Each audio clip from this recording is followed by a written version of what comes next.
কি কাজে আসছিলেন? আসছিলাম ভাই মাদারের কাছে আসছি। মাঝের কাজে আসছিলেন।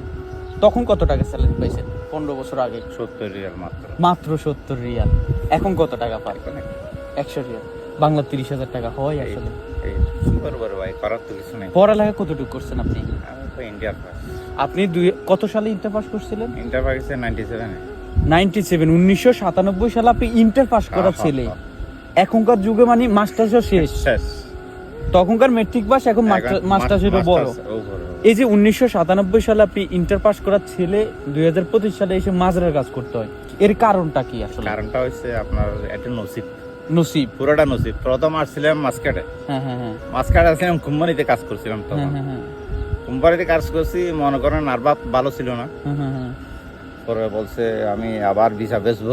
আচ্ছা আচ্ছা আচ্ছা। এটা করি আমাদের। এই যে 1997 সালে তো শিক্ষার হার কম ছিল, মানে মানুষ কম পড়ালেখা করছে টাকার অভাবে। সেই সময় আপনি টাকা দিয়ে পড়ালেখা করে শেষ করছেন, তখন আসলে চাকরি বাকরির জন্য অ্যাপ্লাই করছেন কিনা কোথাও? করছিলাম ভাই, আমাদের চট্টগ্রাম ইউনিভার্সিটি করছিলাম। ওই যে মামা খালু না থাকাই তখনও চাকরি হয়নি। আমার পুত, আমার ভাই কন্ট্রোল অফিসার হ্যাঁ, চট্টগ্রাম বিশ্ববিদ্যালয়ের। হ্যাঁ, হ্যাঁ। কিন্তু ওই যে বোঝেন নাই, এগুলা করবে না। আচ্ছা আচ্ছা আচ্ছা।